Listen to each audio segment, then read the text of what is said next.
Fianrial Fakna hun kan lo thleng le ta a tin rhyme and reason channel thir tu zong zong te ali so Krista mingin chi bai le vek ule hei tun trum hi ni dang ain ka phur na sale zuala phur na tur hi tunlai chu tam khop me kan channel a hian a boy pui tu te kan phur reng me ni a trum dang ain ka phur a trum dang ain ke pui ka zam bokani eng wange kan ti chuanin hei C.Lalzarmawia nen miron thut puya tin amma hi rhyme and reason project hen kan ngai sang maya a hla te a engkim mai a hla phua te le a sermon te po hi kan thlir zin te zinga mi ni ti kha kan hriat Pathian fakna hla phei chuan a hla phua hian Mizoram dung le wang hi a fangkual vela Pathian in puan na ro pui tak hladon a hla phua tang hian kan chang thin ani ti te po kha kan hriat tlang vek ome kan van lawm tak uzar moi chunga kan lawm tak zet ania ki po kan lawm tak a vir hian ka vir na sak hop mea network te che kan belei thei amara cha kan tum rhyme and reason project hian kom hi kan tum mea ka kan ngen charani po hun tha te min siam thei a lawm thu kan soinon le ni ro se rhyme and reason le kan hriat ang khan Fianrial Fakna huna hian sharing te le Pathian fakna hla te kan sa thina Pathian chibai bu na te kan hei ho thina ni kha tun tuma po hian Uzarmawia nen atangin sharing toy kan ngai thalenga tin fakna hla te po kan ngai tha ho te thei tur angai taila video te ka hlir nuala aro pui ka tilom khop maya ke te lul ka lo lang ve tur hi ka phu lo ka tia za thla ka tia ka tlan se thina min uzisel boxi nia interview ti lampang ka ti fak lo wa he ti an phadeu don thina mara chu kan tumru ve boka chuwan chuanin hun tha kan nei dun thei hi kan lawm tak zet ani sharing a kan lu main Zawhna pali panga vel hanin zor le taila Mizoten Pathian fakna hla kan saklar chhan hem tak hi hei iron phor chok to a Mizoram tan hian tunlai a po Pathian man berta zing mi ila phua te ila don te hi nia eng tin nge thu te i phua a thuk te hi i siam dan tlang pui mi lo shun them nei Pathian khong ai khop mai hla hi min pele lot trina min pek dan tlang pui an ti chuanin nia athu ka hianin nia a chang chuanin a title hemi a lat thu pui tur a hlaina aeng lo tur hi a topic tur hi aron kal ma support a chang ro chuan hei thil kanu na thil lawktlan min nor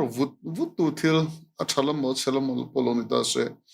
kadi ke ma thinung lo gut tu kha aron lom khom ti chuanin ya thu ak te kharon ma saboka chi ran khani ven chu entina thinka chu entina nitin hian ti te nitinin ti te po hi nitin hian lai tak hla te po hi ke ma hian athluk le athu hi tup mai ni chu chuan khabi kha ain zom ke ma indi chuan a lo chua ka chuan nitinin ti hla pensi ina sak po hi ni tho ka tiang khanin nitinin ti thluk le ngani chu ani tinin lai le athluk hi in mebel sa hian phota di chuan chung te chuan ta tin thing ka ro chuanin ni suita khanin testimony pathian pe pathian kan pol na hemi testimony lo atanga ngani hla thuron in mum cho hi ve china sting te chu nol bokhen ke tu pui ber ti te po ania nol mai chuan khopui thar ti TBC sak te po nol theang ai nang lo ni chi kan naw pakhat hian a soi thina Uzarmawia hi chu isuan en hian relation hi an nei tha ti hi van hriat tak a hla phua tang hian atia heta tak hian engting nge Fianrial hun hi man thin nang mai omin Pathian fakni zai thinem zai rim mi chu zai pe tak kan ro nu pui kan ni chu kan pui ni pa churin ka zai pe ko ma ka zai thiam dem lawa a zai ngor chu tia Pathian faka han zai Fianrial akhatien ti chim chu ko nei lo Pathian hlamin pe ka khami hlai na hei hlami pek thar dim chuan min khoi la zual ta kan kha chu ka zai pui thin tho ta ma se mi pathian chi bai bu na ki ma Fianrial ka ni na a ran pa ta ka khang hunan pa na kha chu ka tingai lem lowa ka Fianrial nei dan tlang pui chu Bible chiar le trong trai ania chu Bible chiar hianin ka chun zom tlang puya Fianrial chi ker lo pui nei chauka a tu pui ten erong bol ma la ya tia thutleng lo chu ta Bible lo chiarang chi ni ka chun zom le ba chu ki ma Fianrial ki ma kai khung chu trong trai le Bible chiar ngor ngor ni tlang puya ching chia trong trai chum zo Bible chiar chun zom te ani te uber mai chu tin lo chuan zai tak chu a ran pa ke ma Fianrial huna zai chu ching me lo ba maro chu me han rem chana lungan len de mo ti mang alung len ti chu kalai zai lung len lai khama khame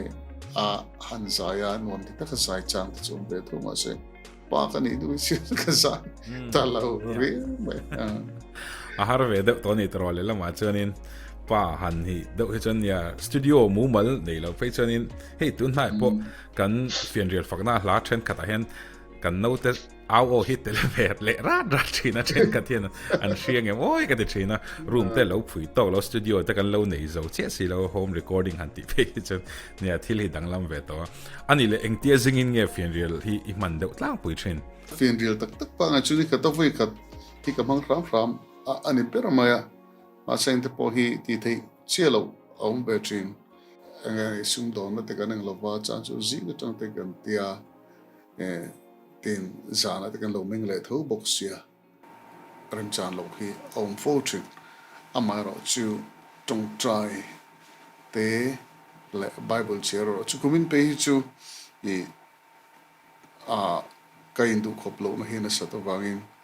kumina hian kan chanim kan ngai le zual teng ka tia ting te chuanin karuru chu kan siama kumin chu ka hun te poi all de do na mieng o te ka tia ma hla somriat porvel i phuahtu a heta hianin eng hlange i du ber hantila ka du vek i ti kha chu kal ring thawa maro chu du zual bik in nei pathum min han hrilte a inuna tlana deuh pathum chu har sa dewa pakhat pangat thi ne ahuna lo khen ka du thia ba ka tu pui ber te hi chu ki ma ngani hladang he te lo piana kan du viu po hian ka tu pui ber ka chu ka tu pui ber ni reng mai chuanin adang ka du nu la hin nang fak zel che ka du ti hla te hi ka du top thei lo ania tin adang le chu tu na hianin min du mu ka du em ma se mira min du zual mu ma se si tu lai thalai le tliro ho hianin kan kalna vela hian an ti tat ser si se ni tin hian ti hi hi ka ni tin hian khop mai ne ka du thin tho nain ka du tel anung tel maya chianin hey TBC na sak ma sembina an sak po kangai thak em lo siki ma nung vet chu khopui thar ti hinia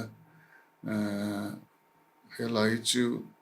ne sak kho lovak lo ngani von lam ngai hla ang ni si ma se von lam ngai hla ringo chu na top lova he hla a thu cha ken ke ma min khoi ber tu lai po hi ngani bam ram ngai na wor chu ni lo ti te ri chin le zual chi ka ba du em ti te ngoro panga chu ni der to mai me ka du cheu ni chi chung kwa hianin Pathian Fakna hla hin sa thina family worship te pokan lo en boka tin in nu pa in rong bolin in chuak thin ti te pokan thria India rampon thlengpon khatiang khanin e rong bol na thui tak tak in kalpui to a engtin nge heti hian rong hi in bol thei chung kwa rong bol he i fanu zai ken to boka chon ka hre chula chu i fa pa hi bass player khaniem bass player khan o ti khan in ti chho thei hi hey music a tui han ti ringot wang khana enge music a tui ti wang ringot ta than ti khom khai ni ani ati thei lo in ka sia ni enge moni hi chu in nei ni eng tin nge chung ko hen pathian fakna lai in sakhawa in perform ho thei lai hi a chhan le a wang min han shilte a thuru khi om ga ring tla ta ne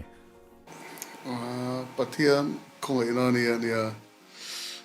Pathian min khoi khop mai ani kan du ne hian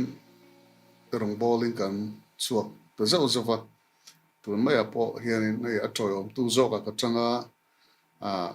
ke chu nge ni an hunga lo ding ma zo ka hung ka umma tin chuan Pathian in ani hi sani so panga tangkhan athuam bel a heng tong siat lo le tak sa chat na te chu counseling na hian atia kan du hi rong bong na tak ani ti zo nge kal ki ba kan fanu te ber hi nian zai kan tum lo te min nge ni azai thut maya he kan ti funga fulo po khelawa a u te hi chu ne u te pani la oma nei che pakhat la mi pa pakhat an ni hi ne thu oi rol khan la nia anti ram ania ne music chu kan longa na vi hlom chu ne kan chung ko hian kan thiam lem lo na ne kan fa pa po chu kan in dai lo na wang khan be se per nga ya drums hi atui pui berania ein ti drummer be de uma se be se per khanga ya gan family worship bel zum be se per ta tin lockdown awanga chungin khom uluk le zuala kan nei ta ki ke mani chung ko chuanin zai ho na rem chang kalonia sunday chuanin kan zai ho trin maya zai to ra hian ani ngai ve ringota ten karing sunday chungin khom a hianin kan zai zi thina ni ber mai enga malo thei lo wanga rem chang lo tlat tani lo chuanin a huna ro hi chu chuma mo chu mo zana mo rem chang kan ro chop mai chin chu tinga a han zai ho kha kan nim mai a ran pa tak chuanin nia kan indu khop lo kan fa te po kan du khop chung lo an thian ten pluk lo na hi atam vi man tharau nu na pe chu ma son na tur hian na vi ria ke ni no le pa te po kan ni thawa ma chu ting ni lai chuan nia pati min kong hi video hi family worship ti minga kan putira atira pa chu family worship an ti kan re dilo de kan re ma se a family ki mani ko hotolo malatin family worship ti khan minga kan da ta ngota chen ka tin chung kwa khata te chen ho fe ka do te khamin lo ngai don de ba ni che lo de ba pathian min khongai khop mai he kan be se lo da win chu tak chuania I family anga pathian choi mo tur kha chuanin chung kwa pathian pol ho tam kha ngai tat thina chulai chu nangmani a po in chakna pakhat ning ka ria tin chung in khom ni tin nei an om thova amaro chu rimoya pa berin alo tuira te poninga kumkwa kumria chovel tang gitar tuk chop kha I per to mi kha tiang kha alo ni to shim me o shui ruk nei plus shui nga nei kha tin inu po hi zaimi I zai tui tak mi ni han ka lo ria a pathian ne na leng dun tur mishing ta chukan nia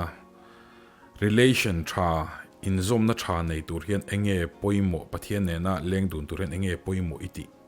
thu oi ni hi poimo berin ka ria pathian thu oi hi pathian du zong ni pathian du dang ni gari isu ni seng tin ye tiang in tin ye soyang in tin ye don sonang mo pathian thu oi athu na na in dila nu pi pathian na leng dun dun chu ni mai tu ra nga ya chuan chuan pathian na leng dun tu chun kha apoi mo ber tu ra ngai pathian thu oi athu oi tum ve rim shim hi angai ria poimo khop mai thu oina ani le isam du ber le chhan sam number some thum pali chang khat le chang ni na engla poin lal pa chu ka fakanga ama fang chu ka chu fowang kanu na hi lal pa chu chu thu mai ro de chu chu rianga an lawm ti hi kadu em ani thlai ho tong tai kadu over ni tok mai eng lai point lal pa chu fakate ka du na chon chu he la he sam lo chu na hi aro pi hi ka ti lu tu ka davida kha e pathian hri ka thi to a ma se lal chu sola ni dei ta alal la ni lo ni chen pathian hri ka ro chu thi to a ti chon e goli tha te po tha ta chen ma se sola na thi le sia a chuk ta tha tum chuk ta kala han so davida kha bang ang tak zet ani philistia ho mel ma te kulatlan lu ta lal akisa gad lal akisa mera chen a thui te khana lo tha chu le sia ani kha kan bel mani kha davidan lawm ni Israel ho idol ani kha anti ta khanin egeri hlau te mela tlan chu da hai to le ta ya ang ba nen siama ti chuanin engeni chil puan te titla alu te pon tuai thuranga an ding tal pol vel poni ma na kongkhar bang te ka hiat velen om tin ka ti chuan mi an hi heng te chu pai chu ru kam mo le ne lalina ti ta ti chuan atlan che chuak le thei ram ta ti chuan kalna tur dang se to lo ram hnuai kala alai chin te atlo ngam lo wa achipui te kha sola lam tang khan lo ni theia chuan chu tu ma phongam to lo ram hnuai kala pu ka biru adu lam pu ka chu pu ko tang chuanin eng lai pen lal pa chu fokan ti ta kha pu ka khan ei tur om lo kha pu khan in tur om ti po riat che lo om poni seng chen ne ei tur na yen tin alan bible na hemi samuel pakhanna mention dan tak pe chuanin ka ta han three free te poni ve di ome a che a three free te kha engeni leiban ei te mi khatinga engeni mi chuang tlai ho khan an zui khom mai khani ta chuanin ei tur pom lon hmuna mut pon tha pom lon hmuna sola sipai ten nge ron that so don philistia sipai ten dia thla phanga om na hmuna kham eng lai point la pa chu ka fakanga ama fakna chu ka chu fo wanga ti chu sam hi ti ril zuali ka ti mo hian ka thin lungi ko lu tu ngani ama din hun ka chu ka khania ma se ka tiang hlawna ril tram na nol na tha tu ma phiar na le tu mel ma tu zok nge lo thleng ma se don tia hlau thong thlabar om la ya lal pa ka fak tho thong ti la ka turu tu ka chu hi sama chu ka du em ka du ber le ka du chan ni hey ima testimony po hen oma nang fak sel che ka du ti la yani ki ma khating lam pang hoi kha om ve nang fang na hlan lo che in che bai buk lo che la he thlara ri the ta gen khoi lam nge hoyang le kati na chan po hi khating lam chil hoi ve deu kha ani davida din mun chu te khin tur pon mi lo te khin ngai na pom lo ta mar chu kan na thil to na khan khating ang kha alo om ve khating lam pa hoi kha lo ni ve chu ko chen heng sam te ka ngai lo ani tu na kan sui te hi ka ngai sam na chan po hi ya chu sama chu ka tu berani ome adang dang po hen chi chung lal par bol la khur chung lom ro han ti hi a really ga til tu mo sam bar pa ti na cha so pakhat tu helai kan trong kam pakhat kan thlara in chi bai ting do khanin rhyme and reason project nan hian sam som thum pali na hi sam reaction hen kan ti masak bar ne ke ni pon a title la hianin o lockdown quarantine lai pho sam kan ti deuh khera sam som thum pali na reaction kan tia kan react tong heng he ma fela hoin along me ke ni pon kan tu khopani nia lo hen nge ro in biak te hi har me sia chu man chen kan tu am deuh shrim ni me se ni tin hian ti i phua dan hi i phua chan hi mi lo shil them ni tin hian ti lai sani som poriat kun to pa pathin pe kan ni mo o sani som poriat kun to pa kanu le ko pa thina hi ri to kanu chu 2008 ani ka pa hi 1987 a thi ka pa thlan siam thatanga ya kanu thlan kan la siam lo thungani kan la phun lo thungani chu karilo kap em ti hi ka du lu tu ga chuan apan ye ti lo khanga in ka sia chu ti lai kara chuan ting ye ti danum theng ti ka tia atopa kanal ten anron ti liam pokatin chuanin ki ni tia phu lo kanin mi thlam lung ang ve ta kan siam ve ta chu 2018 Christmas le kum tharin kar resolo chuan December ni som ni pasaria ni ta ka kan phun ning ka ria kan lung le ka pa lung siam thlan lung siam cha ka chu ani chu ka tin kan ro to chuang lo na khanin kan siam mo pa khamini ta ka khanin alung kha kan phun ni vuina kan zo tiang vel ani chu ani hetia lom na le khatiang an han bot sei ka chu kan ti ta lova ti chuanin karelu hi lom em Christmas lai alone kher bok nen hianin pathinina karelu ka ve ni se ka ti ngoi mian han pe kha allu ka til tu ka pathian chu han ka lom em chu bang chuan le kham Christmas kar lo nia kalung khalenga em nu an mani sen lom don ka galut a big thing ka pai chini ka in khal re lo an no pan le rol chu ma ne thi nia le rol chu tak main sta po a thi main kum thum vel zet ka training le mundanga post over aizola post over kan bulom tlema ka pa hi chu kan thiam thui lo ka nu kha lom to ni ka hrilu tu cha ka pa thlan kan an siam tha bawk nen ama thlan kha simtam tak ka kan seng ve lom don ka hrilu khang te ka mu ve se alung oi don sio ka tia Christmas le kum thar in kar lon bok sei lung le thak lai bor ve ani verim sim mai tan chuanin ma se mithi ngai hla chu ka phua lawang ka pe to lo ni ka te hei mithi pol hla hi mi point min phua ti ren tum fo chin ma se mithi sun bo ro ko mi ka pe to lo mo mithi sun bo ro ka ba chen hi ti chuan chi ti la chuan la lo lu chu hi lo ta o sama khanin chu ti chuan i thin lung do zong da chu peng che ti kha kan thin lung du zong kan don theih na tura Samsung tum serena kan don theih na tur khanin chang khana train point rang rang te na zik thla a ti chuan i thin lung du zong da chu peng che ti kha lalpain ka thin lung du zong ni min pek adwa mi lo petani lalpai ka chunga lo mani ti na kha ke ma khana om ta ka thin lung du zong te min pegi thu si lo adol thleng zok min siam remin chu katan hirin thasi ring tu dei pathian mal min som du ne mal som che du mal min som du ma se ama kan hlat na tur ni don chuan khamal som na kha engwang ne min pek te lu lang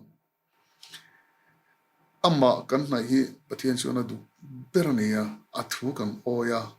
adu zong kan ti hi du berania chuwang chuan ama kan hlat na tur tan chuan engman ruam mang do lovang ma se mal min som ro chu ni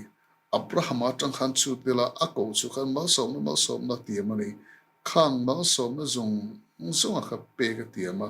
kini po hi amarin tu ti kan mi min pe kheduang min ti hlim thlamuang tak adam tak kan min tu me hi ma se khamal som na khan ama min hla tir thin awa in khamal som na khan ama atang min kalbo tir hial thin awa in mal som na khan lo dung lo thin ani ang tiang zong te khan ngai tu tira ta chuan ke ma hian ka ta ni chan le mal som na ching ten ka don hianin nang fak lo hin ka mo si lo nang hmangai zuan ze ni tin hian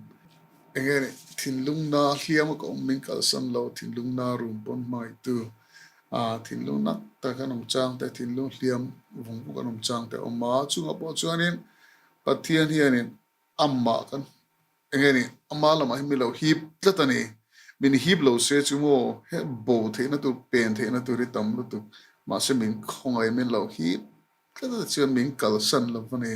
kan thin lung nat lai point chuan chuan Pathian e tra kan thin lung du zong min an ti buitlin sak lu tlat mai te a hlu ro pui mani chuan nang fak lo hin ka moi si lo na mai chuan zailin ti ka lo piang ta ani chi chu nia an sei puat chuan chung vel chi mi ta se thau me ro pui le tuk tlat helai chu tu pon sa se annal fek me hin ka ria tunlai chuan ke po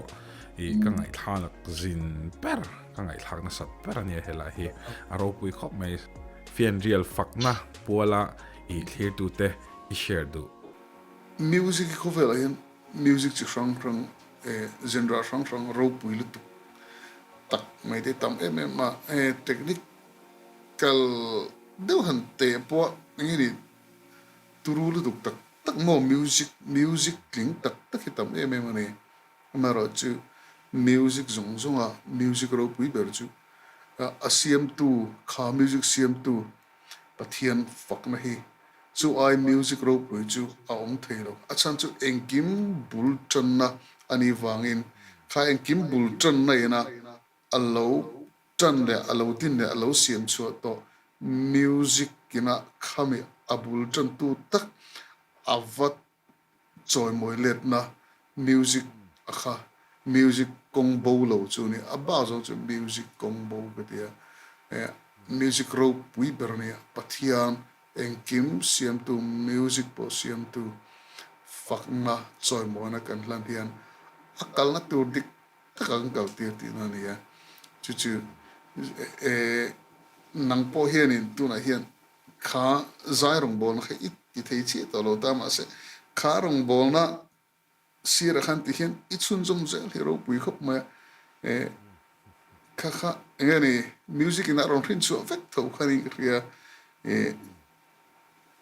chuan clear tu te hian music remoi ro pui ber asiam tu Fakna hi kan ngai lu ta kan ngai sana kan ngani kan da pui mo per hi ka du khop ma chi kan tununu po ni sila atrange ka du an tenga soi fielo dewa fielo tok ka sha thiam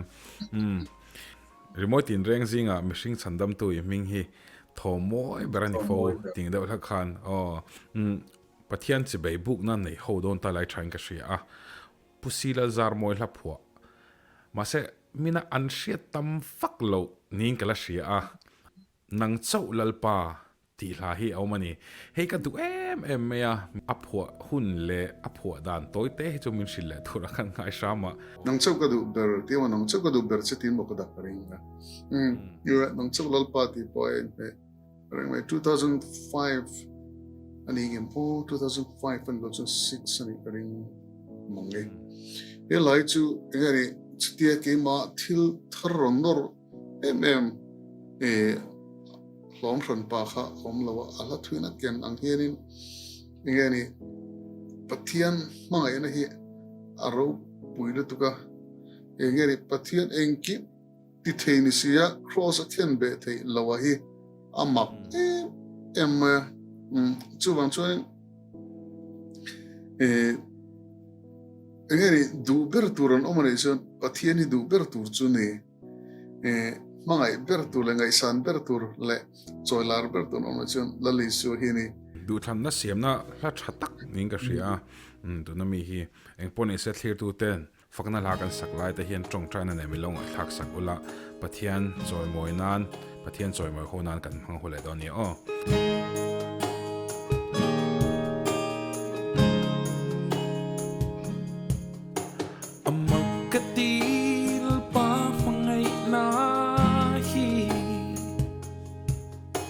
engkim ti thei ran theng ron thang hi a chui phak lo ani ka fin hian lalpa ka fakang che mai tu lalpa ka ti lo che nom sak na zon te hi san te thu nei na zom te ne hey zo ka ti la te nang in sen zu la zu zo zu ka du be nang zo ka tu be la se